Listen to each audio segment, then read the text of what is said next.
And welcome to In-Game Chat for Saturday, April the 20th, 2019. It is Season 13, Episode 15. It's April the 20th for me. I don't know what it is for Matt.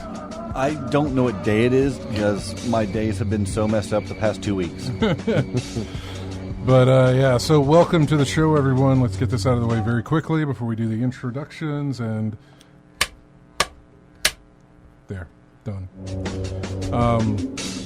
Yeah, welcome to the show, everybody. If you'd like to get in touch with us, our phone number is 334-272-9228. You can check out ingamechat.net for all the links to get in touch with us. You can find us on Twitter at In-Game Chat. You can find us on Facebook, In-Game Chat there. You can find us on Discord. Not really. You need to find one of us on Discord. Then you can get in to the room. We're a little protective, apparently. So Nothing wrong with that. There's absolutely nothing wrong with that. It's just an extra hoop for you to have to jump through. Sorry, I'm a little bit exhausted at the moment. Ah, goodness. Me too. Yeah. Whew. I was helping a friend move yesterday until about 11 o'clock at night. No, I had an incident downstairs. So anyway, yeah. Anyway, you can email us, everyone, at ingamechat.net. We are streaming right now on twitch.tv. You can find us there, watch us in a chat room, chat, and you can talk amongst yourselves while we're doing the show, whatever you want to talk about. Like I said, on our Discord, my name is ScottIGC, #8222. I think it's a capital S, and then the IGC is all... I don't know if that matters. I think it does. It's a little... frustrating. Mine's IGC Matt. On Discord? Yeah, my old Bullet Food one's toast. Yeah. So I might as well post it in the chat room. That way you can use that to hit us up, and then we can get you into the Discord for us. Although really all we ever do is talk about Destiny. So, but it is a place where you can come and hang out in the chat room and talk to us, or voice chat, that sort of thing. Coming up later on in the show, we're supposed to, I don't know that it's going to happen, we're supposed to have a phone call sometime a little bit later on to talk about the situation that's happened with City of Heroes. Yeah, it's like out of nowhere. Right, and so I'm going to try and hold back my excitement without saying anything more than that until we talk to them, but it's going to be very hard for me to do that. Like a rainbow just shot out and hit Atlas Park in a pot of gold of superhero news. It hit my nostalgia button. It did. Hard. Just smacked me in the face with nostalgia. Mm-hmm. Tons of it. Even, well, again, we'll talk about it. We'll talk about it. Mm-hmm. I want to kind of keep quiet a little bit. So anyway, welcome to, we almost used up the entire, that damn show opens 5 minutes and 48 seconds, and we have 50 seconds of it left. We used that whole thing. Yeah, just run it out then. That's amazing. No, I'm good. Okay. Okay, fine. Not like we got nothing to talk about anyway. By the way, all I played is Destiny. I've been playing the spring event that's been going on that Bungie has botched again. Not necessarily royally, but they've screwed some things up. And it's hard for me to... I'm not really picking this hill to die on as far as a battle. But the fact that I completed all the triumphs for all the other seasonal events, which, by the way, the triumphs hold no water. Yeah. They give you no points. They award nothing. Stuff to do. Yeah, that's it. I get an emblem, I think, that, little something stupid like that. So it's just XP at this point. Sure, but I'm not really doing anything with XP either because I'm capped out. The only thing XP is giving you now is engrams to open. Yeah, engrams. Yeah. That's all it's doing. It's just too bad you can't pool the XP, and that way when they unlock the new level cap, it'll take it from that pool. Right, like the debt system from City of Heroes. No, I don't want to go back into that. We will get into that. Trust me, we will, but not at the moment. So, and I'm gonna have to refer to my. I'm going to have to refer to my Discord where I sent these questions off because they're preparing to answer from what I sent. Okay. And so I need to make sure that I continue to ask those questions. It's going to be hard for me not to get a little personal and be like, how great does it feel? How good does it feel to be back into this game that you haven't played for 6 years? So, anyway, doing the Destiny thing, I have 2 triumphs left to complete the whole thing. One is turn in 50 bounties, which we get 5 per day. All right. So, and some of them I can do, some of them I can't. But right now I'm at 28 or 29, and it hadn't even been a week. So I'll get that no problem. The other one is generate 200 orbs in Crucible or Gambit. The problem with that is that they have play Crucible and Gambit. Well, Gambit's not a problem, dude. That's where I was going. Gambit's not a problem. Because Gambit has 3 different modes of play now. You got regular Gambit, then you've got Gambit Prime, and then you've got the Reckoning, which I don't even know if that counts as Gambit, but if it did, that's even better, because that's not even a PvP thing. That's a group event. However, they disabled it in Gambit because of errors people were getting. So now it's strictly Crucible, and it's horrible. Yeah. It is horrible. I don't necessarily know that I'm going to make that. Unless they change something. There's been plenty of complaints and pitchforking and that sort of thing going on in the subreddit, at least, and they've responded back that we'll see what we can look into doing. The error, it's probably not going to go back into Gambit because of the errors that people were getting. It was kicking them from the game, so it's probably not going to go back into there. Maybe we'll lower the requirement. We'll drop it from 200 orbs generated to something else, which that I could possibly deal with. But if it's still stuck in Crucible, it's going to be hard to do. And I'll tell you why it's going to be hard to do. So for the spring event, they're all about like, hey, it's spring, let's have fun. It's the revelry is what they call it. We revel in everything. And so they've got a tonic you can drink. And the drink can either affect your class ability, which for what did you main? What did you main? What did you play? You played Warlock, right? That was Destiny 1. I think Destiny 2, my main was the Hunter. You went Hunter? Yeah. All right. So your class ability in a Hunter would have been the dodge, that little sidestep thing. Mm-hmm. So they got one that when you activate that, it increases the amount of time, it decreases the cooldown time, so you can use it over and over again. So you can either do it your class ability, your melee ability, or the grenade ability. The kicker is that the more gear you get from the Revelry that are strictly Revelry gear, that increases each piece of gear you equip, increases the amount of time, or actually decreases the amount of time it takes for that thing to cool down. Mm-hmm. So at the beginning, it's just like, I'll throw a grenade, wait a little bit, throw a grenade, wait a little bit, throw a grenade. Then by the time that I've gotten all 5 pieces of gear, which I do on my Warlock, it is... Grenades I'm hitting the button every 1 second. Boom, boom, boom. So in Crucible, this is horrible. Because it is... You remember the worst part about Call of Duty whenever you'd spawn in? Remember Call of Duty multiplayer? As soon as everybody hit, grenade spams? You throw a grenade. Yeah. Throw it as high as you could, as far as you could, and hopefully you hit somebody. Yeah. That's all you're getting now. in the Crucible So it's because people can just chunk it. So it's like mayhem with grenades. It is, yeah, There you yeah. go. Yeah. None of that sounds like fun. Well, it isn't now. Actually, it is if I wasn't trying to do what I'm trying to do. A specific thing. Yes.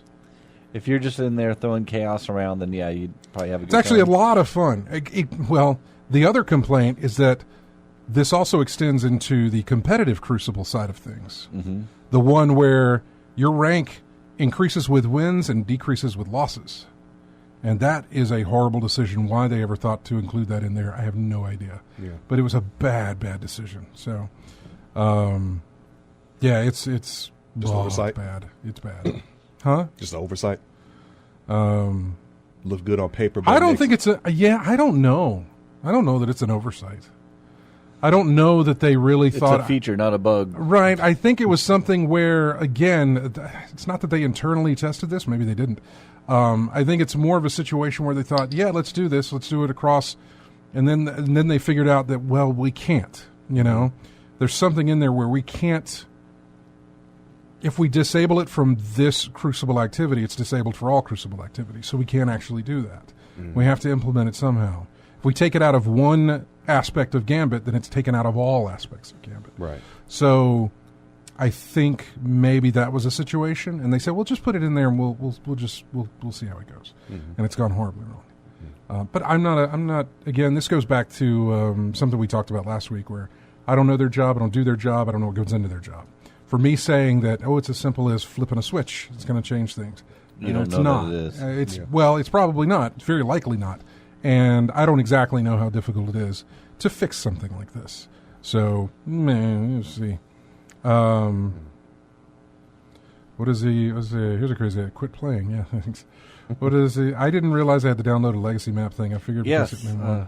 Where was this conversation? I've completely missed a conversation here. Lethal Migraine, doing the new elusive target in Hitman 2. It's actually on a legacy map. It's on Sapienza. Oh. And since he already had Hitman 1, he got the legacy pack for free, but he didn't know that he had to download that stuff. And, I mean, the interest, I guess maybe good, bad, that goes into that is you get all the original Hitman 1 levels, right? Right.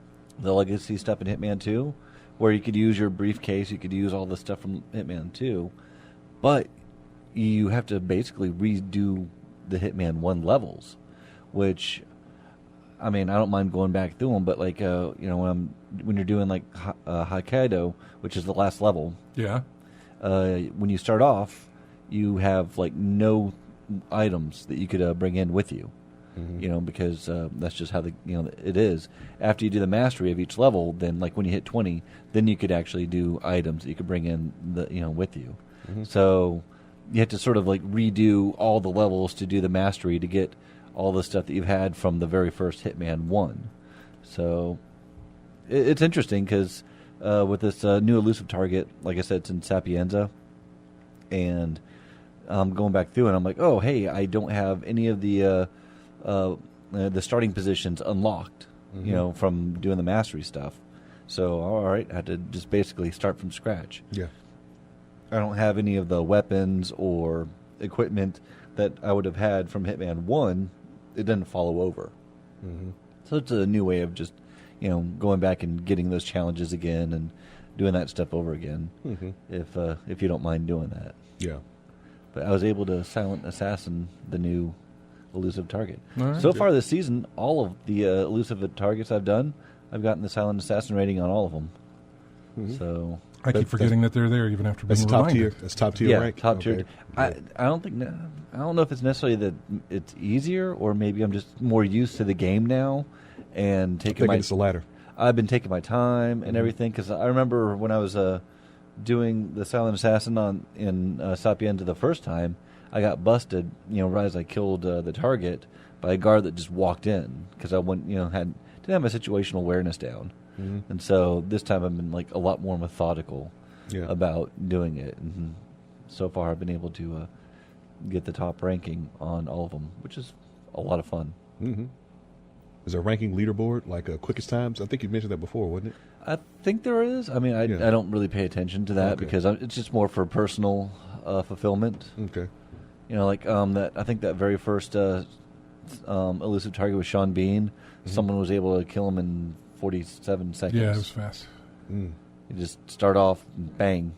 I was like, oh, okay, that's interesting. But it took me a lot longer than that. Yeah. What else have you played? Anything else? I got on Steam, they have a sale going on for Dying Light. Oh, okay. And I've been looking at that one I know it's an Is that the older parkour game. zombie thing? Yeah, done by Techland, the guys that did Dead Island.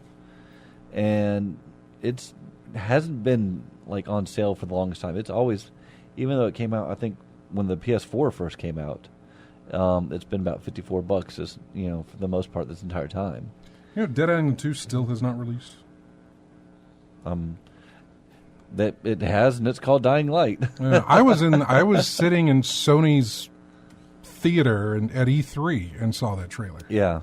And it is still not released. I don't know if it will. Yeah, I'm not really banging any doors down to have it. Yeah. But I'm enjoying Dying Light. I enjoyed what little bit of it I played. I really should have played more of it, but I enjoyed it. 4-player. You can It is. co-op it. Mm-hmm. Just throwing that out if I had 4 friends with this game. Yeah, well, you got one at least. Yeah. Because I have it, but... Okay. What was the price on this sale? The base is, I think, $13. I got the enhanced edition for $17 with, like, the DLC. 17, everything? Yeah. Everything? It's not bad at all. No, No. not at all. So, I've been playing that, and because I had it on the PlayStation 4 when it first came out, and I haven't played this in years. Mm-hmm. So I knew about it enough, and I progressed enough in it, further in the PS4 so I know kind of what I'm doing and everything. But I'm enjoying it. Okay. RJ, what about you? I play a little bit of Destiny 2 as well. You got back into it, huh? After our conversation, I had to check some things, like to see whether or not my Titans mark had its sash attached to it. Yeah. It did. Since I didn't have the Forsaken part yet, not yet anyway, I was doing some missions, some public events, things, build my level up, things like that. And it's amazing to me still to this day, there's still a lot of people who don't know how to make public events heroic. I was doing one of my standbys was the weapons cache from the Fallen on Titan. That is weapons cache on Titan. Is that the 2 tanks? The tanks, right? Well, 2 tanks if it turns heroic, right? Well, yeah. Well, the first tank comes in, and you know the deal. Knock it down, get the electric orbs to come How out. fast did they kill it, though? Let's see. There were level 50s in there attacking it, while some of us were trying to get the things to the orbs to the receptacles. I'm almost positive they know how to make it heroic. They were just griefing you. Yeah, I'm almost positive they know. Here's the once they release the Whisper sniper rifle. Yeah, I think it's the Whisper. That takes out a tank. Like once you get the neck exposed, it extends, yeah. That thing, because it regenerates ammo. It's very much like Icebreaker. Yeah. From way back when. That's an old throwback.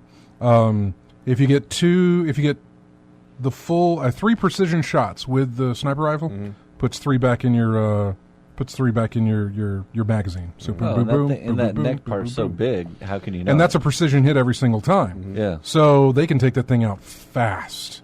And I honestly feel they're probably either just griefing you or they've got something that says, finish a public event or take out a yellow bar enemy or something. They're just doing it fast. It sucks because they could have 2 to take out instead of just 1.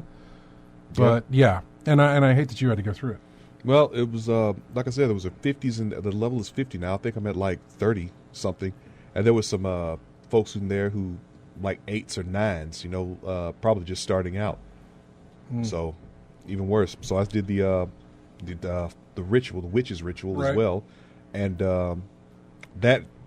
were able to get that more heroic more often than the weapons cache. Well, because you can't. That. Yeah, I mean, there's a way. It's not as easy to. It's not as easy to grief on that one. You take out the 2 witches, and then the 2 crystals show up. Crystals show up, yeah. Yeah, and you just shoot those. Yeah. And then, so all you have to do, I can one man make that heroic. I can one man the other stuff to make it heroic. But because that other one is based on keeping that other tank alive, Yeah. then you're going to have griefing in that aspect. I'm trying to think if there's any others. There's not many others other than people just not doing what they're supposed to do, where that they can intentionally keep that happening for you. There's not that many others that come across my mind like that. Yeah. In fact, that's the worst. Every time I go to Titan to do that, I'm like, all right, am I going to get some, annoying person who's gonna do this, ruin this for me, or are they gonna, play nice, do it the right way? Well, Destiny is not a game I think about when it comes to griefing. Really, when it comes to griefing, I think it's about the best way I could put it. Yeah, well, the only game I think about with griefing is Grand Theft Auto Online. Right, yeah. That's like griefing Red Dead paradise in Redemption. that one. Yeah, Or, no, that's the Rockstar best games. example I could Yeah. give. It really, it's not necessarily griefing, but it is. No, I mean, if it's intentionally screwing it up for everybody else, then I would call that griefing. Most likely that is Yeah. what's going on. Most likely. Yeah. They look at you, they're like, oh, look, here's a little 30 guy running around. I'm going to make this difficult for him. Mm-hmm. So, and I'm sorry. Yeah. So. No, I didn't feel bad about it. I'll go back eventually. What else? We played a lot of fighting games this weekend. We went to GT and had a Street Fighter V tournament. So we had a good time during that, during the Prince night at GT. So it was like All right. Prince in the back and Street Fighter V in the on the main floor. Okay. So we had a little tournament. Not a good turnout, but we put notice out for everybody. But the people that did show up, we had a good time playing and had a double elimination tournament and had a real fun time going that. So shout outs to Alex and Jamal, who got first and second place respectively, and good work from them. Congrats, Alex and Jamal. Yeah. And we also played a little bit of King of Fighters 14. We were trying to get those nasty combos we saw on combo videos that one of the friends of ours, Naz Ghazi, does. He gets like a 96, 97 hit combo with this character named Vanessa, and we were trying to do that last night. We didn't get very far. We got like 18, 19, and still, we're going to stop from here. It's 2 o'clock in the morning. We're a little fatigued. I don't think we're going to make it this far. We'll try it again later. Other than that, I played a little bit more of Sekiro. How much of the real quick? How much of the life meter does it go down with a 96 hit combo? Well, with the scaling and everything, and the fact that he added a 2-meter super at the end of it, it took about 98%. Wow! It about takes a full bar. All right. It can. Of course, then again, in that game, you can also chain 2 supers together and get like 80 or 85. So one is just for style and skill and things like that. Other is just if you want damage, you can just do that and get as much as you want that way. Okay. Yeah. But as I was saying, got back into Sekiro. Yeah. I got to Genichiro Ashina at the top of the Ashina Castle. From what I gather, it's a 3-tiered fight. It's a 3-phase fight, and I think the problem I'm having really is learning what he does. That's basically in a From Software game. You get to a boss, you got to discover Find the pattern. what the enemy does, and see how you can counter. Because he does this, you do this, and if you don't do that, you're going to lose half your health and you're going to get gone in a heartbeat.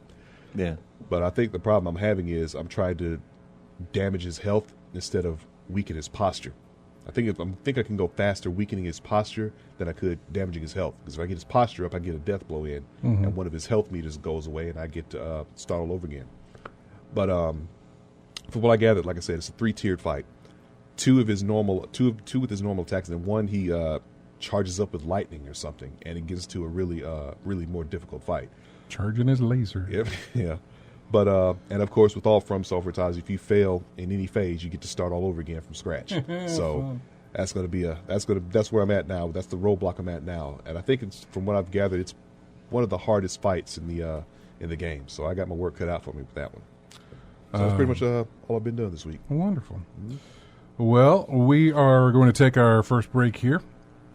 Real quick, I want to run down everybody hanging out in the chat room because we appreciate you being there. AC Wraith and Apricot Droop Fruit, which is a fun name. Blake Mecklenburger Bergart. It used to be Star Stealer. Yeah. Commander Roots. Draenio, I think. Ferosar. Kimberly Grace 777. Lethal Migraine. Polizzi. Random Man X. Hey, Random Man. Me and him had fun in that First, because the warlock has the this exotic helmet you can wear, so that when your void balls get thrown, the damage they inflict increases your super, so that by the time it's done, you've got another void ball ready to throw. Mm-hmm. And he and I going through the spring event where our grenades are just constantly as soon as we get our supers up, it's just, you got this group, okay, I'll get the next group. You got this, we're just boom, boom, boom, boom. We always have fun because whoever's coming along with us is usually like a hunter or a titan. Yeah. And it's just orbs for days, and just keep going and going and going. I think the highest I got up was 60, level 60 on the forest. Wow. Going through it. So 60 clears in the entire thing, which you don't need to do because the time, whatever, I'm not talking about it. Random NX is there. S1 Faka, Skinny Seahorse, Stephen Van Dam, Tactus 59, Tayed, Teyyd, Thar 66 V&K, and Virgo Pros in the chat room. Thanks, appreciate, everybody. yeah, we appreciate you guys hanging out. And if you want to get into the chat room, just go to our Twitch channel. Go to twitch.tv, type in game chat, and then you'll find us. Go to our website, ingamechat.net, click on the Twitch link, and then boom, it's going to automatically pop up for you. And then join in the chat. Yeah. Mm-hmm. Another game another game that is on sale right now, I think for about $14 or something like that, is, it's not the sequel to Papers, Please, but it's the next game from that developer. Den. Yeah. We have music from Return of the Obra Den. This is called Loose Cargo. We'll be back with more of In-Game Chat right after this.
And welcome back to In-Game Chats. Music appropriately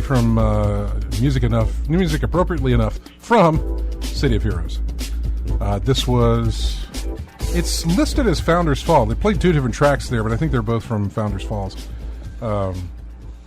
Which was never really, if I remember right, Founders Falls was the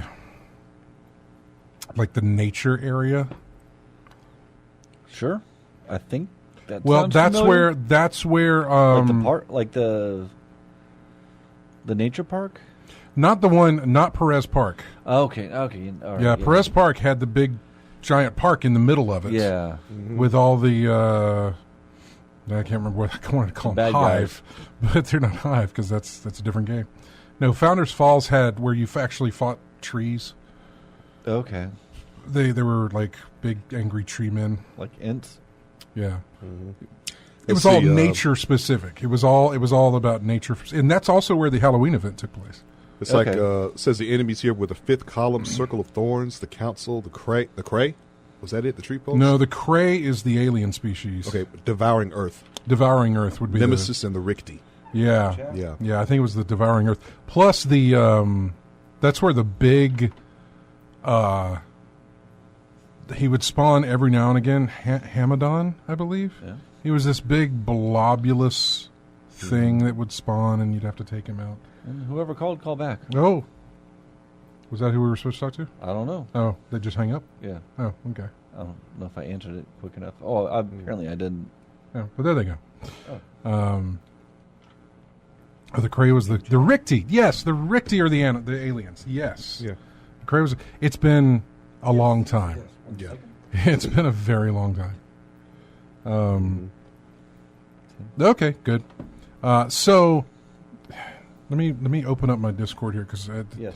they're prepared to answer the questions that I sent, and I did not move those over into where I needed to put them. So here we go. Got it. And it's a massive wall of text that I sent.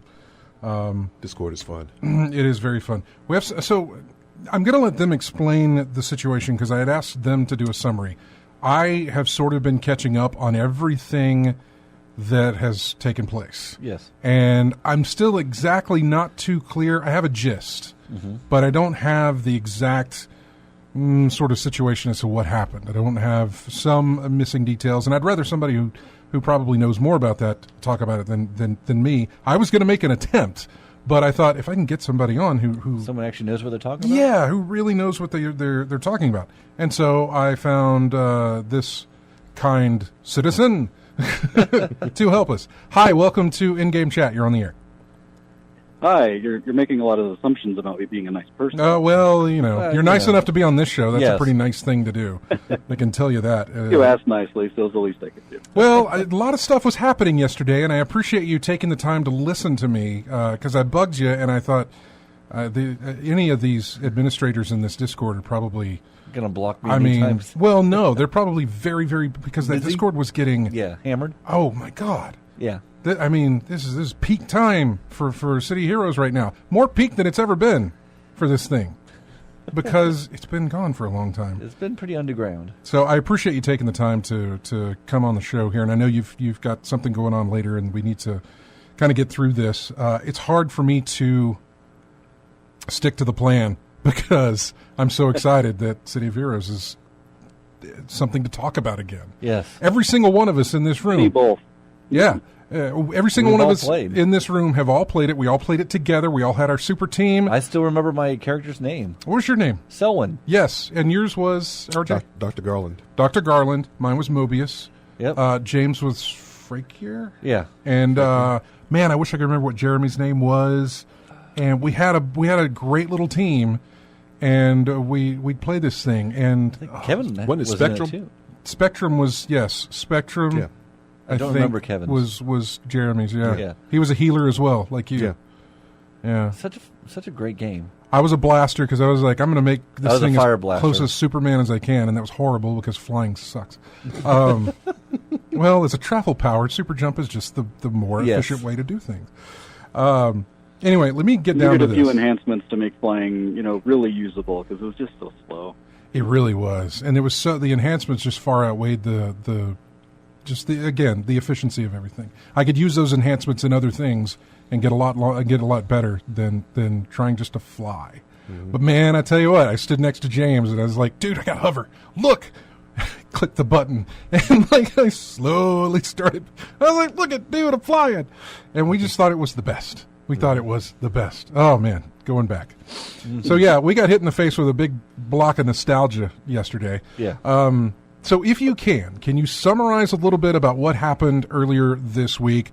The gist of it is that City of Heroes, a game that has been shut down since 2012, actually was found to be active for the past 6 years on apparently a private server. And I think that's the correct way. But can you give us some more background on that?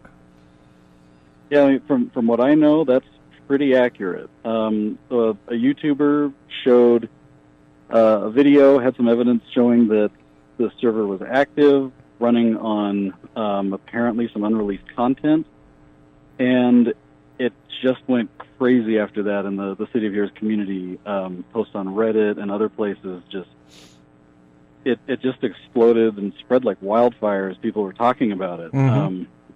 There's a lot of other things that happened. Some interesting strangeness that occurred with the person that had this. I don't want to bore everybody with too many details. There's an article on massivelyoP.com published on April 15th that contains a lot more of the day-to-day and what happened leading up to the events we're in now.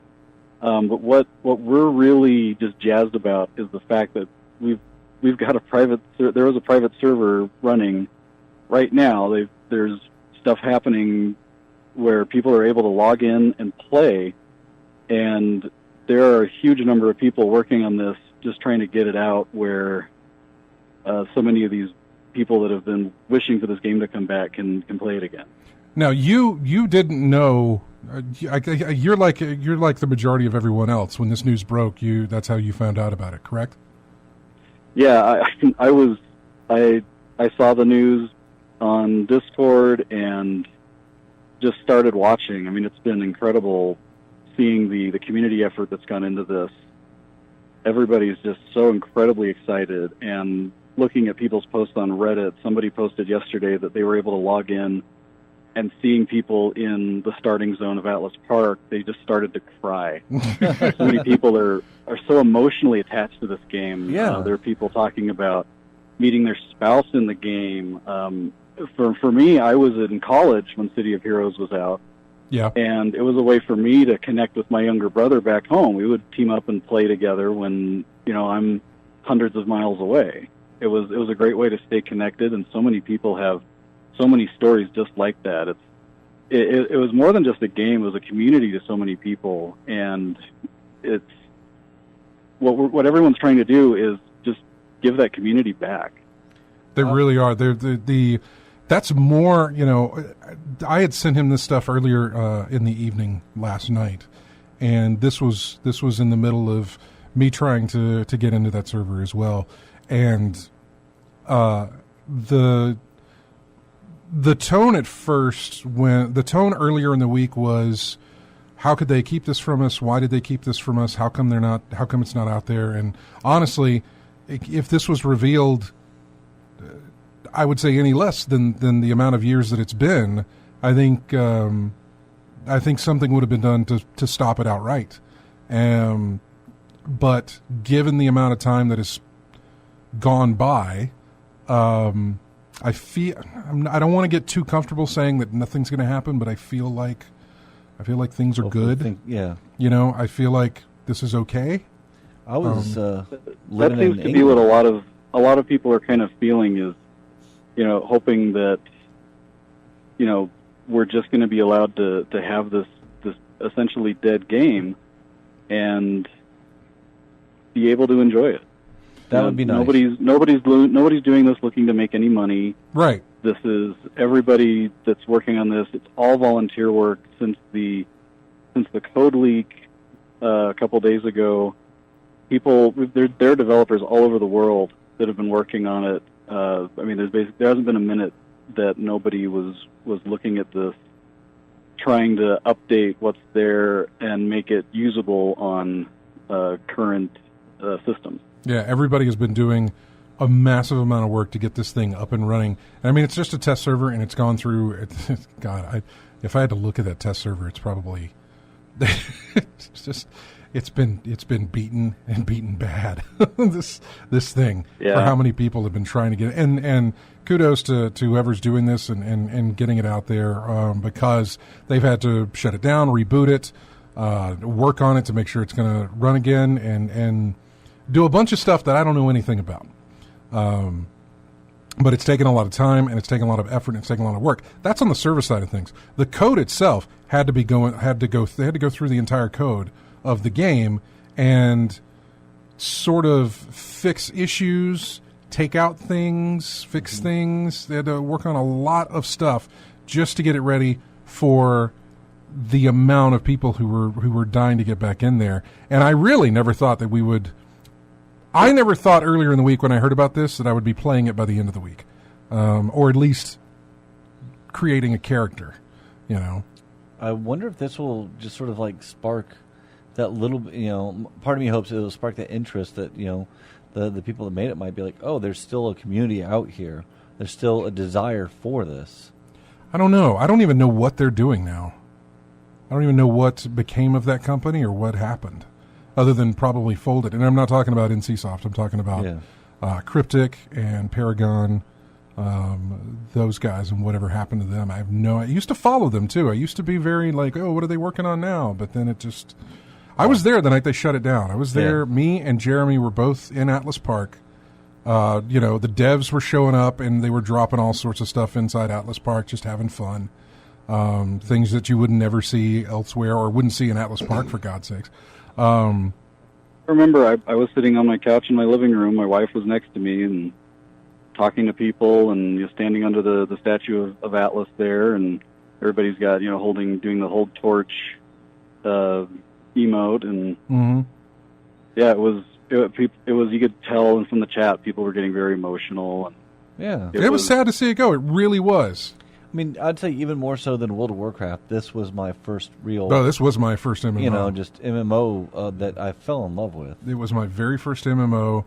And Same for me as well. Yeah, I feel like I got kind of spoiled by it, considering this was probably the last time that all of us were... together. Like there doing a thing, focused and doing one thing together with that many people. I think maybe Destiny 2 Taken King stuff, because I know Jeremy got in on that, you got in on that, James, RJ was there for us, I was there. Kevin, was he doing that too with us? Okay.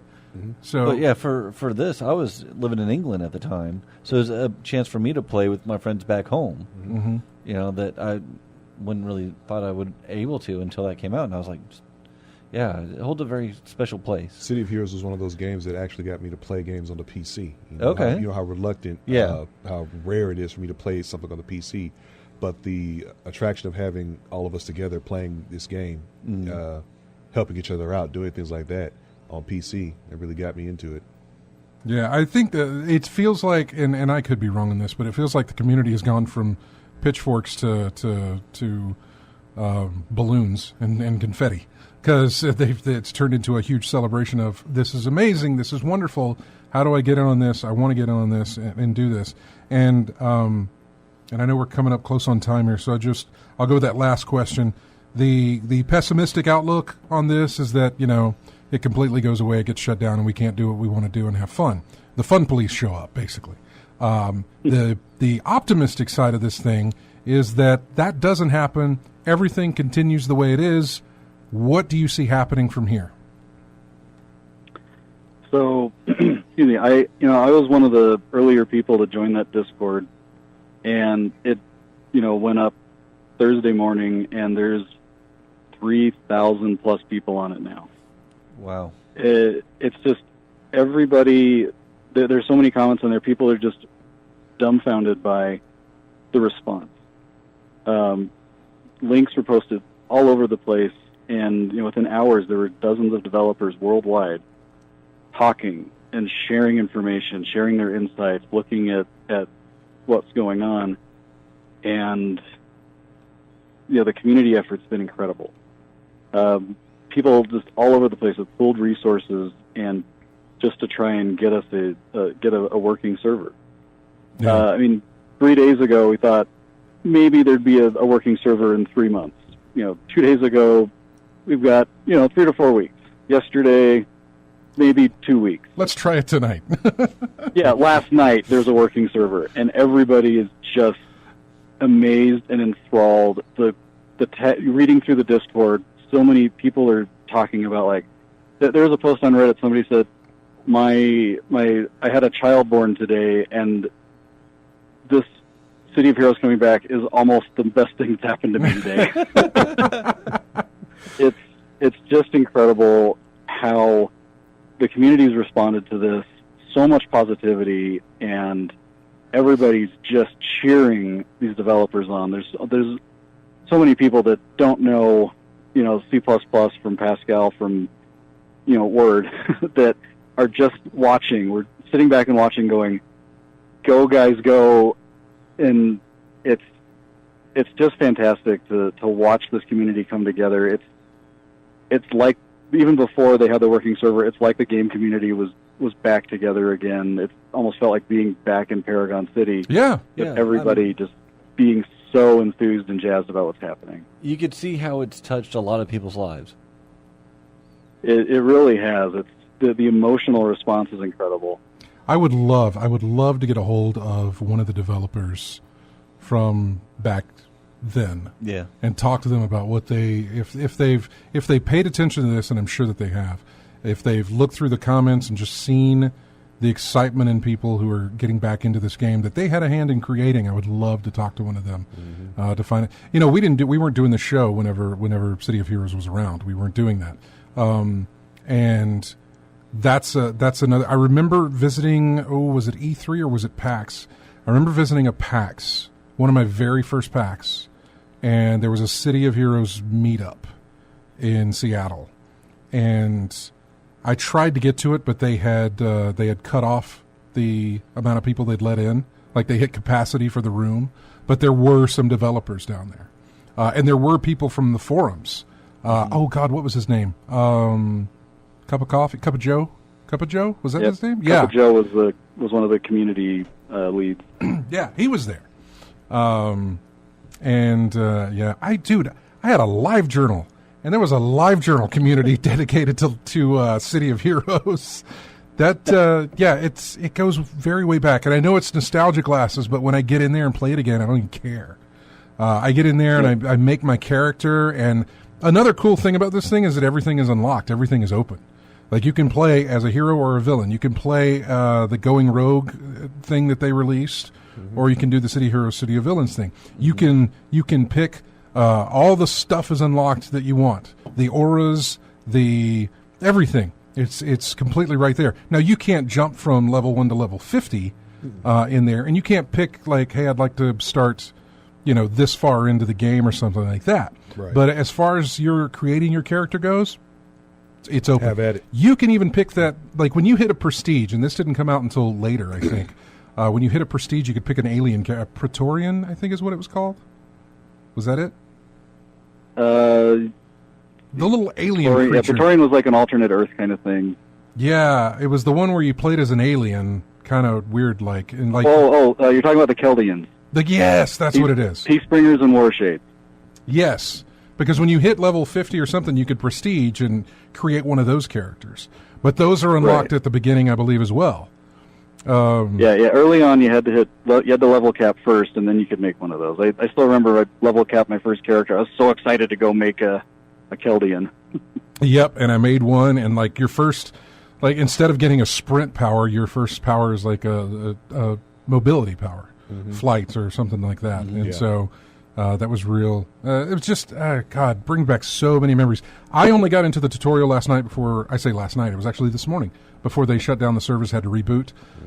So I haven't gotten back in there yet, but I'm excited to do it. I'm really excited to get back in there. I don't necessarily know that it's going to become like what it used to be for me as far as, I mean, that was some dedicated time I put in there. That was leaving work early and coming home to play a game and playing it up until I had to go to bed and just keep going and going and going.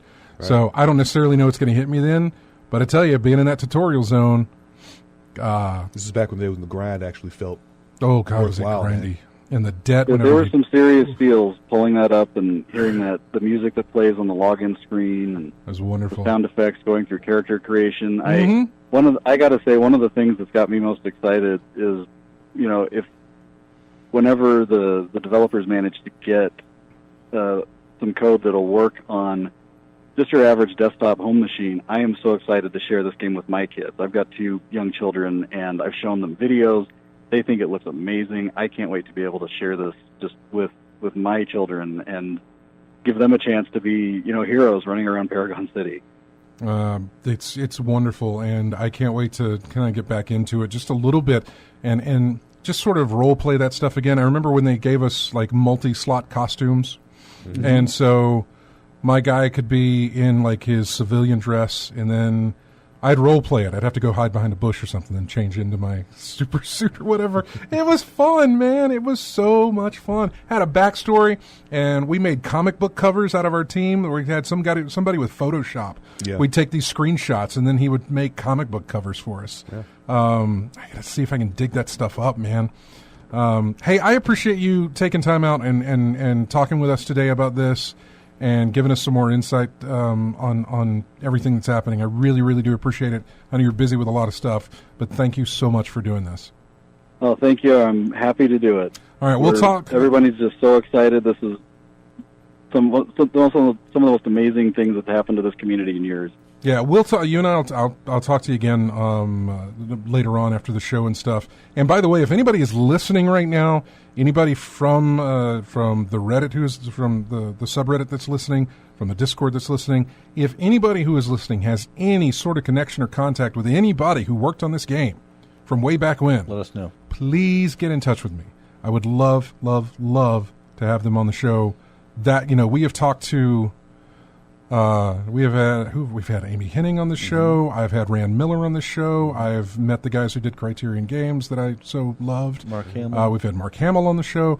We had Nolan North. We've had tons of people on the show, and I never once thought to reach back to that far my City of Heroes days and see if I could find somebody who worked on that game and talk to them. That's a get I've got to have. Yep. So thank you again so much for calling in. Thank you. Thank you. Take care.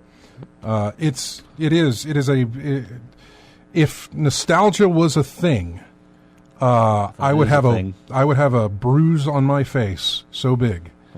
Face planting right into it. Oh man, the music's not a thing for me because I can go to YouTube and listen to the music anytime I want, and it brings that sort of feeling up. For me, it started with hearing the noise when you type in your ID and password to log in, because it still does that little chirk, chirk, chirk, chirk, chirk on the screen. So there's a little bit of that, and then I click login, and I wait, and the music fades out, and then pops up on the screen. Now, it's been, again, years since I played the game, so this screen looked completely new to me. I remember my vivid memory of City of Heroes was the character creation screen, but it did not look like what it looked like when I logged in the other night. There were so many different things for me to pick from, because in the amount of time from when this thing was something I played a ton to when they killed it off in 2012, they had done a lot of updates and tons of updates and added in a ton of things. Like for us, I remember when we played, capes was a big thing. Yes. But then they added wings. They've added wings. They've added tails. You can have a tail on your character now. Beastman. Yeah. like that. Nightcrawler. Well, like a game that's not like this, but it was mentioned in the chat, Fantasy Star Online.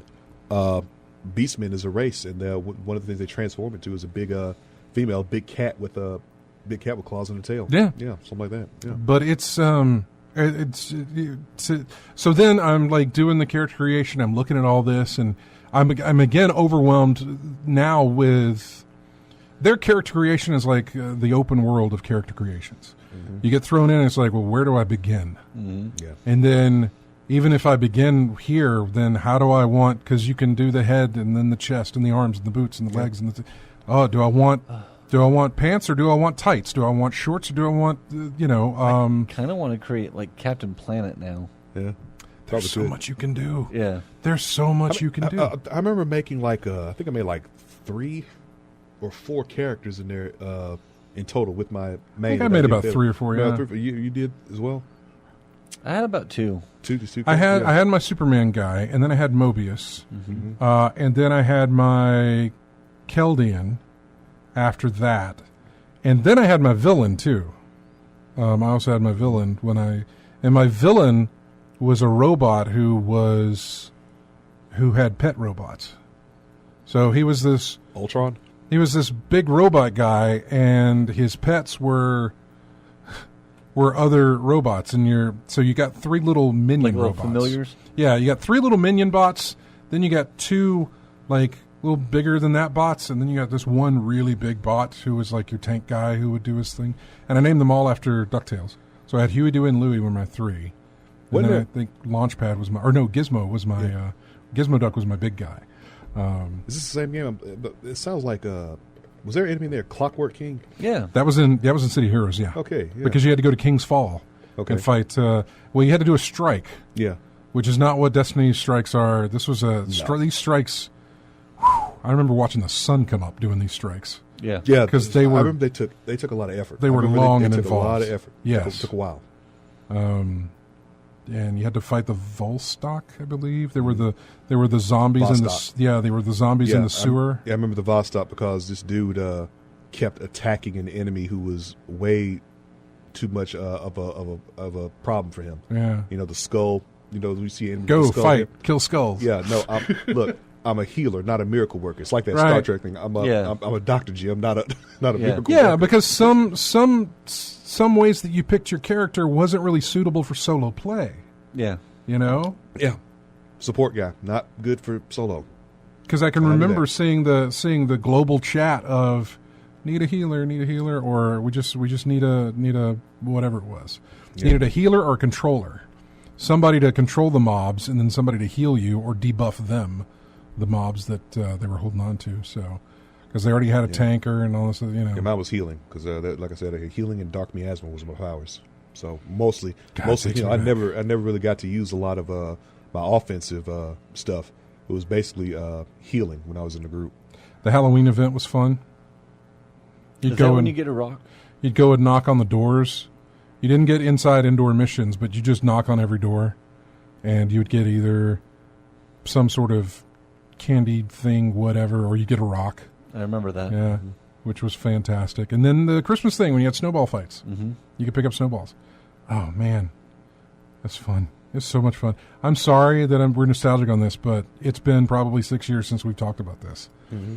Our old website, before in-game chat ever showed its face, was a game called called Mouse Look.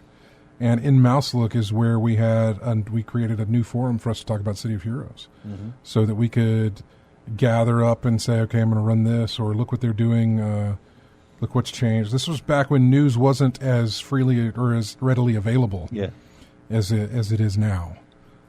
It was there, but it wasn't anything like what it is. So You see in the chat room where it says skiing in a pocket dimension? Pocket D. No, Pocket D was the dance club you could go into. Okay. Yeah. All right. Which Pocket D didn't come around until a few later updates from when we were playing. But, and I was never big on that. I was never big on going in there and just doing the dance stuff. Mm-hmm. I was still focused on the grind. I was still focused on, I'm working on this mission so I could gather this level or get to this level and unlock this power. Yeah. There was the ghost ship that would show up in one of the cities, and I can't remember which one it was, but there was a ghost ship that would sometimes spawn, and a sea monster that would sometimes spawn around the ghost ship, I think. I think one of the last thing I remember was traveling around Boomtown. It was Boomtown, yep. Yeah. Then that where was when there a strike or raid or something like that. There was a strike, I think. Yeah. I'm sure there was a strike. Yeah. The first strike that I ever did was Positron Strike. That was the first one that I ever did. Recall how long it took you to get through it? Yeah, that's one of the ones where I was watching the sunrise. Mm-hmm. We started it at we started at maybe 11 o'clock that night, and I was not prepared for I was not prepared at all to be up that late. But boy, when it was done, man, we were so happy. Yeah. Number one, that it was over. Number two, that we had just completed it. It was a wonderful thing. I don't remember the ski slopes that Drano was talking about. That's interesting. Just during Christmas in there. Basically. Yeah, I remember a Christmas event when there was snowball fights, but I don't remember ski slopes in Pocket D. It looks like a race too. Yeah, how fast can you get down this hill? That came out in 2004, and we played it a good. I want to say it came out in April or May of 2000. April, because the 15th anniversary is coming up. April 27, 2004 is when it debuted in North America. The anniversary is coming up next weekend. So we started in April. WoW released in November of that year. November or December of that year. Okay, let's see. World of War, because that's how we lost James. Yeah. And honestly, by the end of the year, we had gone through as much as we had gone through, and we were For the most part, I think it was just me there. November of 2004. Yeah, November of 2004 is when WoW hit. Yeah. And that took a big chunk of the player base away from City of Heroes. Yeah. And that was sad to see. But you know, how I think about it. That's sort of when things dissolved for us. You know, now that I think about it, all this talk about World of Warcraft, I would think it was the one that came out first, but no, City of Heroes first. But dissolved for us doesn't mean that I stopped playing. I still was doing the stuff. I was still in there. I was trying to get to 50. I was trying to get my Keldian. And then City of Villains was announced, and I said, well, I'm going to do that too. You know, I picked up the DVD edition so I could get the special cape, and there was a special slide graphic or what. It's like the sprint thing had this, like, I don't know, skate thing or something. It was stupid, but it still said that you know, it's like, oh, you must own this content. Mm-hmm. That's how you got it. I still have my little Statesman Hero Click figure that I got from that box. I still have the cape that came with the City of Villains box. Because there's a little, and it was not a cape that you could wear. It was, well, you could, but on me it would look silly. But yeah, I have my City of Heroes guide from one of those guidebook companies. And then I have my City of Villains guide that I have is a 3-ring binder. Jeez. Yeah, because you could add stuff to it. As stuff came out, you could get that and then add it to the binder. And I still have all of that. I still have it all. What I wish that I had was my screenshots. And I think I do somewhere, but I'd have to find them. If I had any, it'd be in my old PC. Yeah, I'd like to find my screenshots, and I would.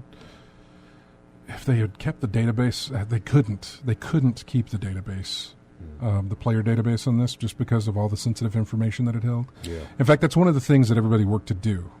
They worked to scrub the code of player information if it existed. There are conflicting reports saying that yes, there was player information, and no, there wasn't. Because once you start saying that, yeah, I have player information, that gets a little sketchy on the legal. I mean, it's already a bad thing, but if NCSoft is not saying anything, whatever. But if you have player information, that's really bad. The other thing was they were scrubbing it so that there was nothing in there that could get back to whoever leaked it from NCSoft.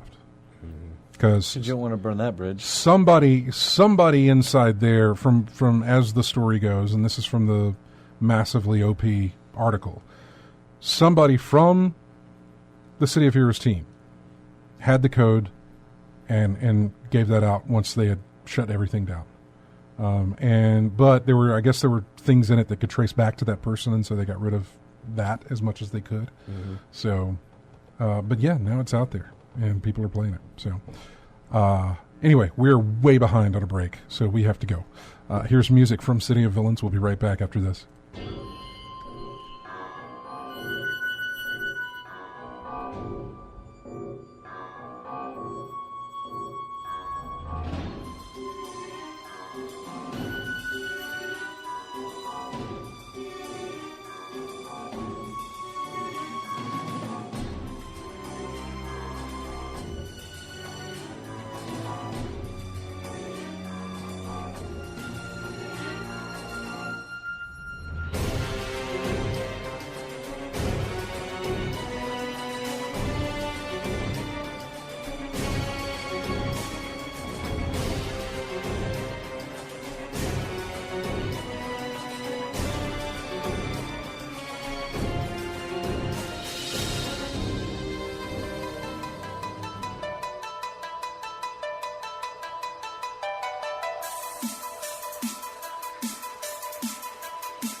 And welcome back to In-Game Chat. This is music for... Have you ever played, either of you, a game called One Finger Death Punch? No. I think I've seen it. Isn't that a band? That's like a... That's like Five Finger Death Punch. Oh, so it's 4 less fingers. Yeah. Are you watching City? What are you watching right now? Oh, I got an auto game playing. Oh, you're playing something. You're playing a game. It's playing itself. What game are you? Why is it playing itself? Because I put autoplay. They have autoplay on a game. Yeah, it's Like I get when it's auto. I get it. So your baseball game where it's like you can sim everything up until it comes back to you. Yeah. Yeah, in the Road round. to the Show, you just want to control the aspects that you're in control of. Just you. It's the But in that game, you can Star just. Wars Galaxy of Heroes. But that you can just autoplay and it just plays itself. Yeah, like in the battle, it plays out the battle by itself. I've seen plenty of games that do that though on mobile phone. Yeah, anyway. mobile phone. Okay. Anyway, they just released One Finger Death Punch. Well, they just released One Finger Death Punch 2. So it would be Two Finger Death Punch? No, it's still One Finger Death Punch. Oh. Think of it like I was asking you, is that the stick figures where Yes. they do the martial art? Yeah, the martial art moves. Yeah, stick figure combat. yeah, it's basically stick figure combat. Yeah, But it looks really cool, and it's got Twitch integration as well, so people can join in on the game and whatever they can type. And they could different mess things. up. Yeah.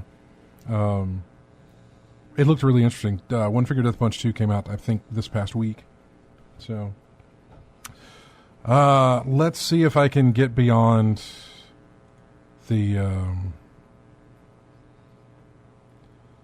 No, I'm not kidding. Blake Mecklenburg-Art. I'm not kidding. One Finger Death Punch 2 is out there. Because I tried to find music from it, and all I could find was a 3-hour cut of the entire soundtrack, and I couldn't get that whole thing just to get one track out of it. So I had to go back to the original. But yeah. So now if I can stop gushing over the fact that wow. a very old game is available to play again. But, I mean, that's an interesting thing that, like, online games like that you have time, money, and all this stuff vested into it, what happens when they kill the server? Then you just don't have, for the most part, access anymore. So, like games that are, have aspects of it online, once that's gone, then what? But then it's gone. It's I mean, gone. Yeah. But we always thought we've been under the assumption that it's been gone. Yeah. When they cut it off in 2012, and that we'd never get it back. And nothing ever came close. Like, there was Champions Online, I think, that was released during that whole period. People were like, oh, let's see if we can't grab that lightning in a bottle again. And nobody really ever could.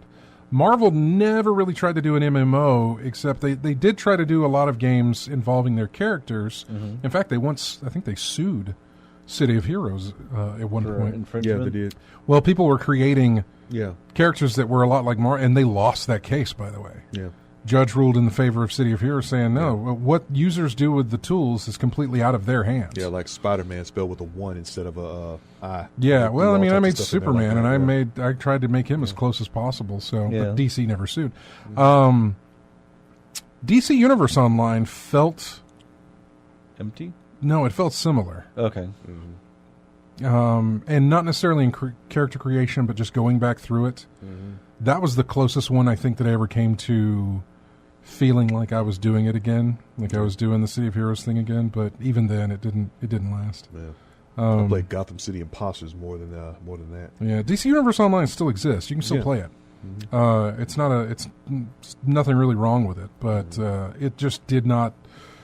It didn't hold me like City Heroes did. So, I'm just reading something else about that's kind of bothered me. Anyway, so what else is there? There's other stuff. Certainly there is. So I missed out last week on the talk that you guys had. The Star Wars talk. Yeah. Oh, yeah. Well, really, just the game was. I know it's just, a cinematic trailer, right. but as far as story-wise, that's got me very interested. Yeah, boy, I wish you were here for that because we really didn't have a lot to talk about like we did this And week. there really isn't that much to talk about for Jedi Fallen Order. There But isn't. There really isn't because we just don't know any more than We know what it'll they come out showed. in November. And I'm sure we'll get more information at E3 probably. We know it's single player, and we know it's not going to be microtransactions. So already they have my money. When it comes out, I will buy that. Is anyone believing that, by the way? What, the microtransactions? Yeah. I do. I do. Well, it doesn't matter to me because I never bothered with microtransactions. I mean, I've been playing Destiny for God knows how long, and I've never spent any real world money other than the game itself. And they have the option for me to do that, but I've never done it. So when a game decides to use microtransactions, it is not a. It doesn't blip on my radar type thing because I am immune to such temptations. I really am. You got to really that siren song. You got to really. There's got to be something in there. I wasn't at one. Well, that wasn't microtransactions. That was stuff that you'd get when you bought a special edition or whatever. Yeah. Because I just talked about City of Heroes where I had a cape and a hero clicks and a bunch of stupid stuff, and I bought that version just so I could have that. But yeah, microtransactions just don't ring a bell on me. If they don't put it in there and people are praising that, sure. But, this is coming from EA, and they're trying to win good favor with you after what happened with their situation before. At the same time, they closed down an entire studio, and I understand that what Amy was working on, was Ragtag, I think is what it was called. I understand what she was working on was bleeding money for the company and was taking a long time to develop. But at the same time, it was taking a long time to develop because EA was forcing them to use the Frostbite engine, which this game doesn't. It uses Unreal. Yeah. So where's the switch from that? There was also the fact that she was going in such a direction, and the suits were saying, well, how can we monetize this? How can we? Because this was pre-loot box controversy. Maybe, they learned from their mistake. Yeah, they learned. I feel like it might be a little bit too late considering they axed her and the entire studio. Yeah. Visceral Games, they axed the entire team and said, yeah, stop that. And then somehow Respawn came in with we've got this thing. And here it is, which is fine. That's completely fine, and I hope it works. Me too. I mean, I really hope it does. We need to see more. There's still some speculation on what is all this? How's it going to play? What's it going to do? How does it work? They just did not show any gameplay and really didn't tell us anything other than here's the name of a game, here's what the cutscenes look like. That's it. You don't really know anything more about it. So we'll see.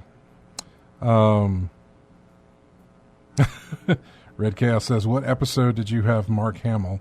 So I can go back and watch. Oh, man. Do you remember what year that was? Where were you? You were out of town. You were out of the country. Afghanistan's 2014. Was it 2014? Mm-hmm.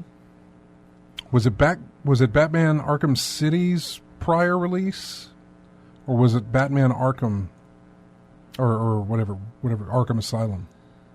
Because that's what we had him on for. Mm-hmm. We had him on to talk about that, which he did not. He just spent 2 hours. Just being Mark Hamill. Yeah. You just let him go. And don't get in the way. You did. It was, oh, man. It was fascinating. You said 2014, right? That's when I was there, yeah. About to check the archives right quick.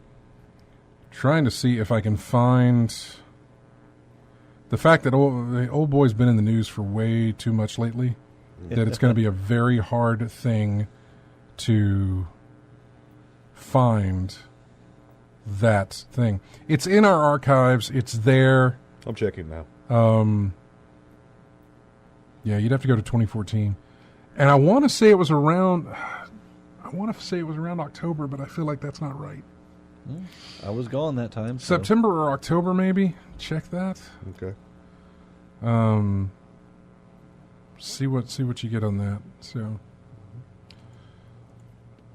what else would we have? Did you in the guys news talk? Speaking of microtransactions, did you guys talk about the Resident Evil 2, where if you just spend like $5, you get all the special content? No. So what's that? But wait, how did you originally get the special content before they offered that? That's that you had to go through and beat the game on S+ hardcore rating, right? You know, for the unlimited ammo Gatling gun, the rocket launcher. But now you just pay $5 and get everything, and you can get all that stuff without having to go through and do it. So if you just want to play the game without, because some people still like the challenge. Is there any way that it counts towards you? Are there leaderboards set up? I don't. Leaderboard things.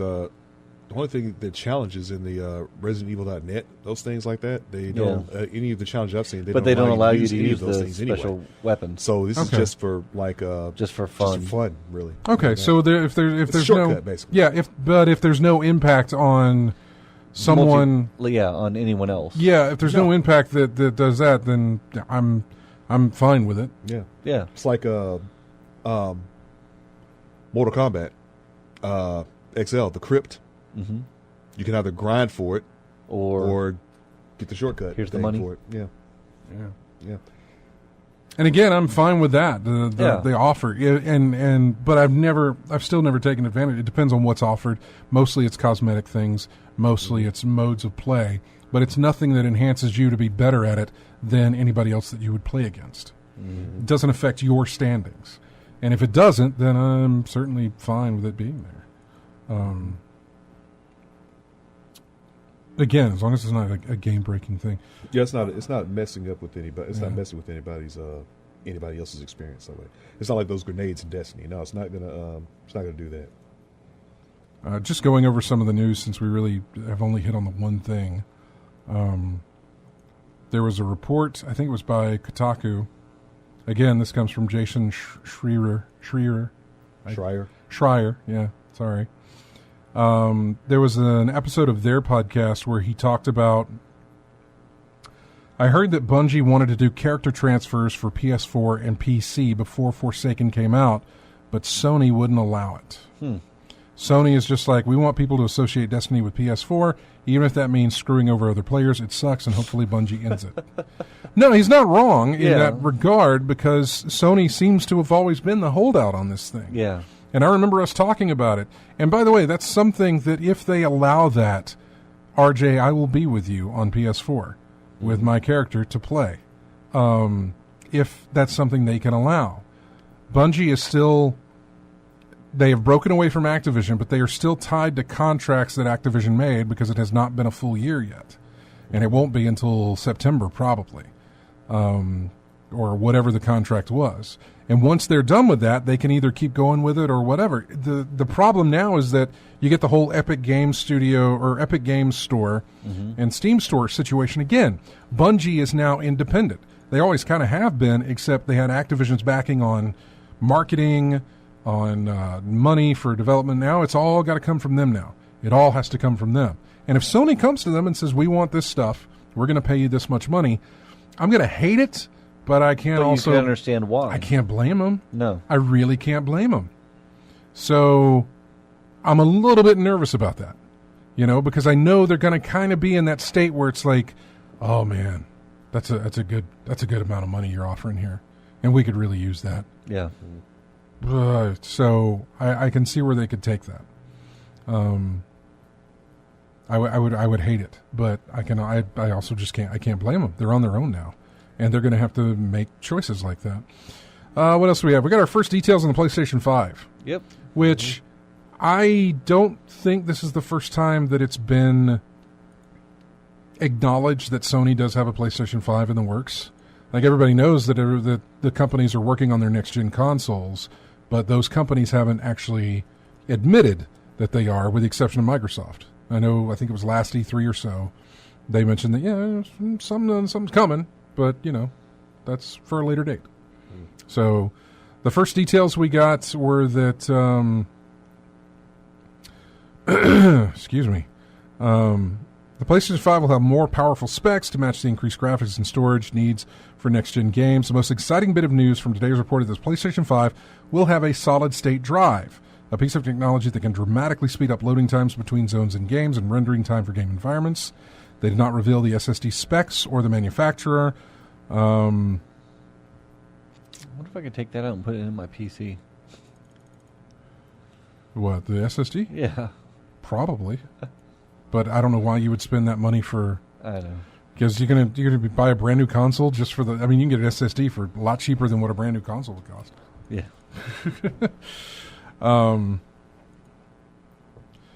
What do we have here? To demonstrate, Mark Cerny fires up a PS4 Pro playing Spider-Man.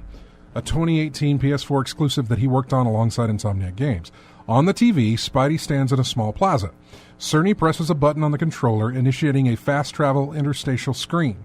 When Spidey reappears in a totally different spot in Manhattan, 15 seconds have elapsed. Then Cerny does the same thing on a next-gen dev kit connected to a different TV. The dev kit, an early low-speed version, is concealed in a big silver tower with no visible componentry. What took 15 seconds now takes 0.8. Jeez. On the next-gen console, the camera speeds uptown like it's mounted to a fighter jet. Periodically, Cerny pauses the action to prove that surrounding environment remains perfectly crisp. Instead of being the blur that it is, he'll pause it, and then, everything's just right there. If you're wondering about the PlayStation 5's CPU and GPU, the details on that is that the next-generation console ticks all of those boxes, starting with an AMD chip at the heart of the device. The CPU is based on the third generation of AMD's Ryzen line and contains 8 cores of the company's new 7-nanometer Zen 2 microarchitecture. The GPU is a custom variant of Radeon's Navi family. Will support ray tracing, a technique that models light. While ray tracing is a staple of visual effects and beginning to worm its way into $10,000 high-end processors, no game console has been able to manage it. So that basically gets rid of this loading screens. Possibly, yes. I like the Spider-Man loading screens where he's like in the subway on his phone next to people. Yeah. Jamming to someone with their boom box next to him, or Yeah. talking to the dude with the newspaper looking. Is that who I act? Is this looking left? I and think right, one of see them who it was even like the guy in the Halloween costume. got cosplaying. Cosplaying as that? Spider-Man. Yeah. And they were having a conversation back and forth. So, I mean, I don't know, man. Sony execs are avoiding calling it the PlayStation 5, instead preferring next-gen console, even though every prior model followed has a numbering pattern. Yeah. What else would you? What's wrong with PlayStation? The company's going to call it next because they don't have a name yet, and that's reserved for marketing. Would you go? Well, who sat in the stick? Who sat in the meeting in Xbox and said, "Let's call it the One"? That's going to stick though. PlayStation. Oh, I'm 5. sure it will. Yeah, that's what people are going to call it. I'm I'm sure it will. I feel like that's exactly where they're going to go. But it's marketing, man. Yeah. They're going to do that. Yeah. Cerny's comment is interesting about all the GPU and all that stuff that's inside of it because it leaves the door open for PS5's price to be higher than $400, which was the launch price of the PS4. Everything that he's talking about when you put it into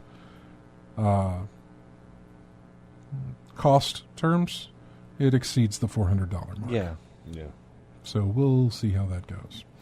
Still a ways off, probably another year, maybe more, before we hear anything or see anything, I guess, would be that. If they had a PlayStation 5 model that was without the optical disc, kind of like the Xbox One SAD. That was, by the way, that was announced. It was the Xbox One S all digital. And so everybody's called it the Xbox One SAD. Yeah.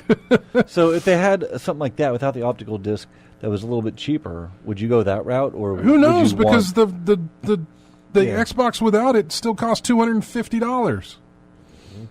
The drive is not the expensive part. The disk drive on this thing is not the expensive part. The reader, whatever.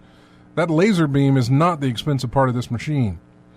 The expensive part of that machine is the processor, the GPU, and even I don't know about the SSD. Those prices kind of range depending on where they go with that, but it'll be the CPU and the GPU is where the money comes from on this. I'm curious the architecture inside of it. What the size of the SSD will be. There's that too. I mean, I'm hopefully they can look at everything and number one, not go skew crazy. Mm-hmm. Here's this one at this, don't turn it into a damn cell phone. Yeah. Don't go skew crazy and be careful. Look, Sony, let's not play leapfrog here like we did these past couple of generations. The Xbox 360 dominated the previous generation because the PlayStation 3 released at like $600. Then Sony thought, let's see if we can bring that price down. Microsoft changed their mind and said, well, ours is going to cost $500 because we put a stupid Kinect in it that now we have gotten completely rid of. We've gotten rid of. In fact, we sold more when we took the Kinect out of it only like 2 months after release, when they started selling a Kinect-less Xbox One. Yeah, when they're telling us things like it's absolutely necessary to have this thing to operate your system, things like that. I am so glad the people who are behind Microsoft are not behind Microsoft anymore. Yeah. Dan Matrick, I think, was his name. Yep. And, I mean, he was the face that they kept putting out in front of us. But, good God, that was such a... I mean... a mess. It was. They were completely doing it wrong, and so they release at 500. Sony says, we're going to come in at 4. And everybody's happy. And they get the system of choice. So then Sony's got a system, and it's looking like, it's going to cost more than 400. Don't do this. Don't do this. 400's your sweet spot. Yeah. Don't. I know you're looking at people who bought $1,000 iPhones, but that's a completely different thing. I know. It's a completely different thing. People buying that $1,000 iPhones aren't looking at consoles to buy, and if they are, they just spent $1,000 on a phone. They don't want to spend another on a console. $400 your sweet spot.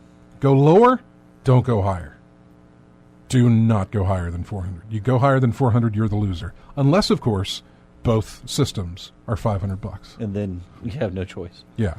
But in a competitive market, that other company has to make that decision. That other company, like both companies have to realize what their competitor is doing, right? They have to think, what's the price? When specs get released, they're like, okay, here's what they're going with their price point here.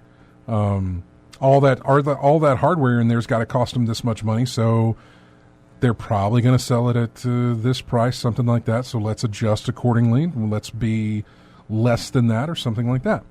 Yeah, and 400 I think is the sweet spot for this thing. For any of these new consoles, be $400. If you're 500, we already seen what that did to a Sony system previous gen, and then to Xbox this gen. Don't do it. Who's on the phone? Crawdad. Hey, Crawdad. Good afternoon. Good afternoon. Happy Easter, everybody. Yeah, happy Easter to you too. Good hearing from you again. Yeah, I always listen. I don't always call, but I always listen to your show in the afternoon here on the weekend. I learn things, and I wanted to ask you a question, you guys. Sure. I have an old PlayStation, the original PlayStation, sitting in a box, and the thing's dead, and we got a ton of games. Little brother got nostalgic, and we start looking through things, and, we can't play them. So here's the question. Yeah. What do you guys think about rebuilds, refurbs, or what have you? Because, the new generation machines won't play the old games. You have to have the old machine to play the old games. In some ways, that's correct. In some ways, that's not. But for the most part, yeah, you're right. If you're going PlayStation 1, then... You'll need either a PS1 or a PS2? I think so, but I would just get a refurb PS1. Yeah. Okay, that's they even have that, what are your feelings on the refurbs?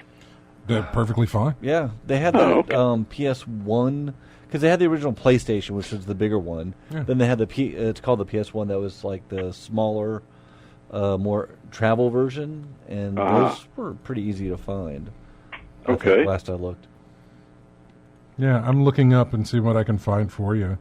There's one game, and I would buy a refurb just to play this one game. It's called Assault Rigs.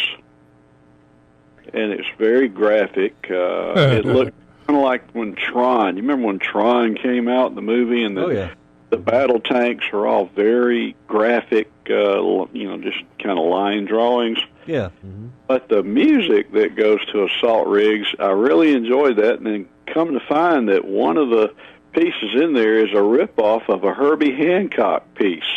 Really? Mm-hmm. Yeah.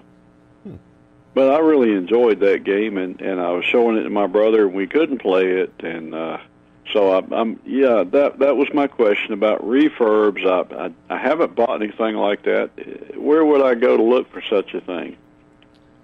I would hit up pawn shops. Yeah. Mm-hmm. If you know of any pawn shops, I would hit them up. Retro Game Planet in Prattville. Yeah. Retro Game Planet. Okay. That's in Prattville. Have refurbs up there? I want to say that they probably do. I I don't know specifically, but I would, if you look them up online, you can probably give them a call and find out rather than making the drive. Tell them what you're looking for, and they can probably help you out. I would imagine, even if they don't have a refurb system, they've got used systems that people have turned in.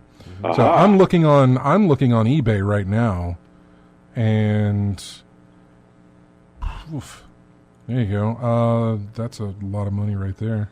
Yeah, that was the other question is, how much blood are they going to need, pound of flesh or what have you? I'm looking at prices here. I have no idea. This is eBay, so I can't tell you much more than the prices that I see, whether or not these systems work. Mm-hmm. But I'm looking at $45, $60. That's what I'm looking at here. $60. Level. That's what kind of spooks me is the confidence level of the refurb machine. You don't really know what you're getting. You don't. Now, that's if you buy it off of eBay. If you go to Retro Game Planet or a pawn shop, then you take that home and it doesn't work. You take it back. You can take it back and let them know, and they'll hook it up and see. When most of these places, both pawn shops and Retro Game, buy systems from customers, they usually check them out. They hook it up. Even if you go to GameStop, I guess, yeah. they hook that stuff up before the person leaves the store to make sure it does work.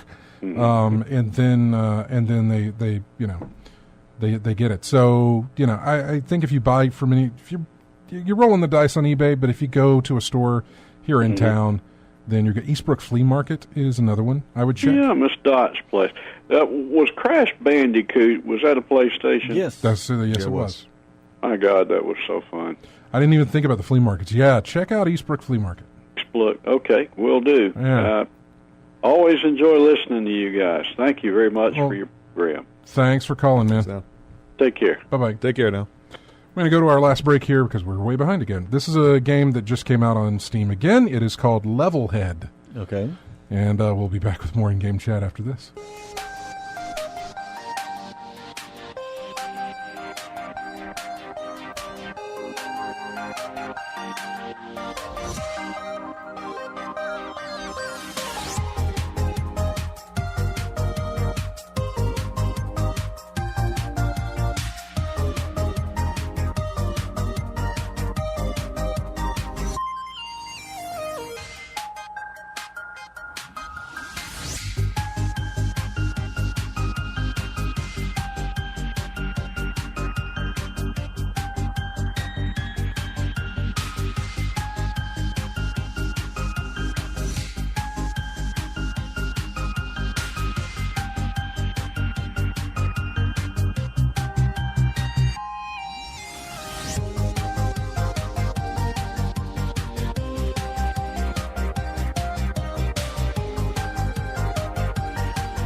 Welcome back to In-Game Chat. Music here from a game called Frostpunk. Haven't heard of it. Yeah. The video for the soundtrack, it's not a static image, but it is just this flyover of something while the music plays. And it kind of looked tower defensive, but I don't think it is. Trying to gather the type of game it is from the name. Yeah, I'm not exactly sure. I think steampunk or something along those lines, but Frostpunk. Yeah, it's called Frostpunk. Obviously, it takes place in ice and stuff. Yeah. I gotta look that up. Makes sense, I suppose. Okay. City building survival game. Oh, all right. Okay. Something to look into. Right. We don't have a lot of time, folks. Completely. Very little. Yeah, I was not good with time management today at all. I blame City Heroes. I blamed it for a lot of things back in the day. But it's understandable, man. Like we said, That game had. It was my first impact. MMO. It was my first time getting into this thing. It was Yeah. also my first experience of having a game dominate my life like that. Yeah. You know? Not that it wouldn't continue to happen later on in the years, but just something where it's like, I'd rather be playing that game right now than doing this. Yeah. And, yeah. Yeah, we get it. We get it, man. We get it. Good times.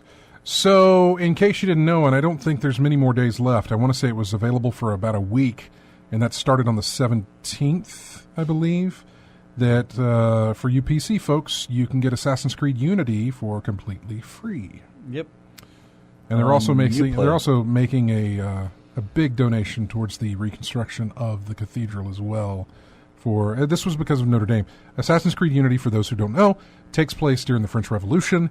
2 years was spent recreating the Notre Dame Cathedral in that game so that you could climb it, go inside of it.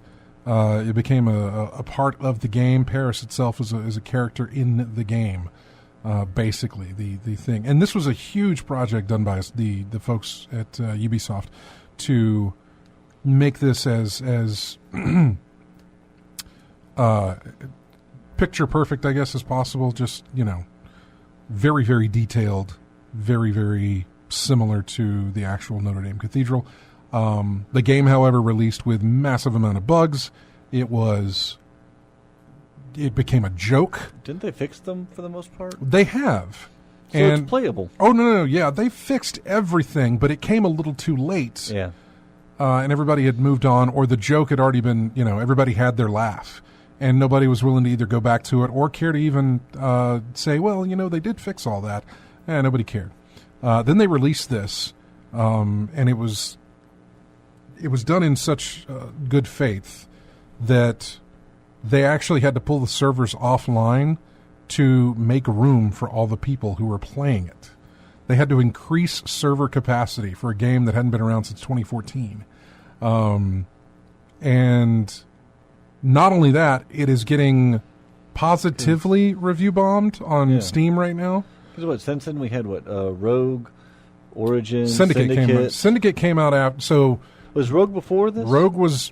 Here's the weird thing. Because it was that weird. One was one console, one was another. Yeah, if you want to talk about oversaturation of the market, look no further than Assassin's Creed.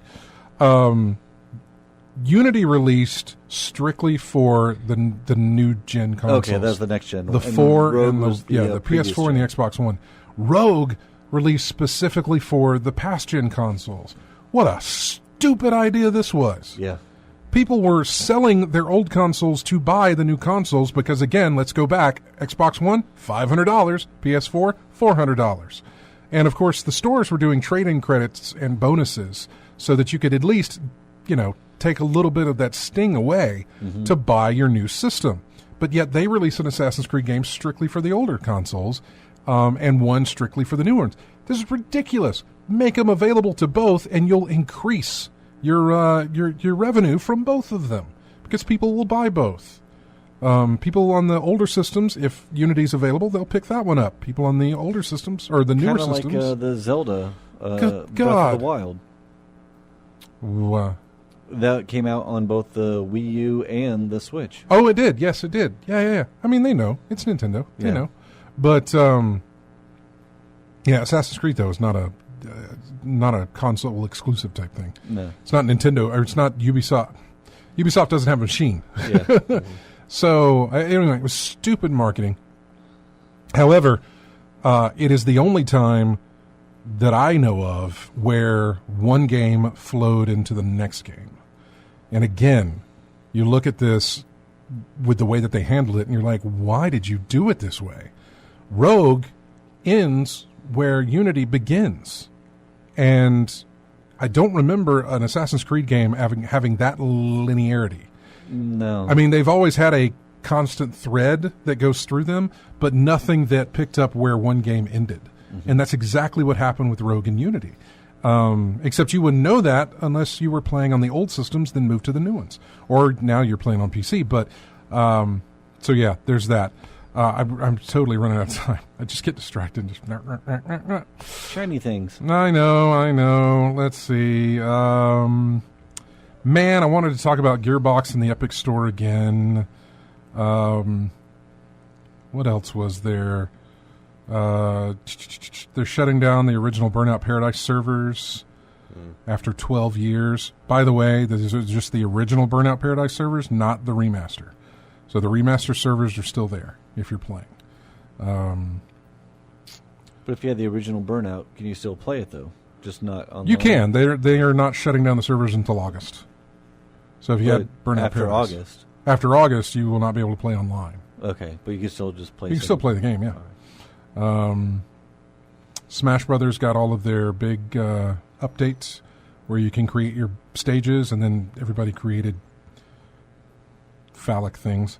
That's all they do. Big surprise. When you give them a tool, man, that's all they do is they make create tools. Look, if you get an idea, Soul Calibur 6, the creator, Soul Calibur 5 did that too. Create a character. Yeah. And within the first week, phallic symbols everywhere. Of course. It got to the point where people were getting banned or chastised, or something was happening to their accounts if they kept showing up somewhere. Well, I'm going to move some of the news that we didn't get to over to next week. And then Thar 66 makes a great comment about next gen probably being the last hardware consoles. I'd love to go into that discussion as well. But we could discuss that, yeah. Yeah, exactly. I want to thank everybody who showed up into the chat room today. We had AC Wraith, another TV viewer, Apricot Droop Fruit, Commander Root, Crackamus, I like that one. Lethal Migraine, Paul Easy, Random Man X, S1 Faka, Skinny Seahorse, Stephen Van Dam, Tactus 59, Ted, Thar 66, V&K Virgo Pros hanging out. So thank you so much. Everybody, we appreciate it so much. Thank you every week you guys show up. You don't know how appreciative we are of that. Have a fantastic week, and we will see you next Saturday. Leave you here with music from a game called Katana Zero. We'll see you next Saturday.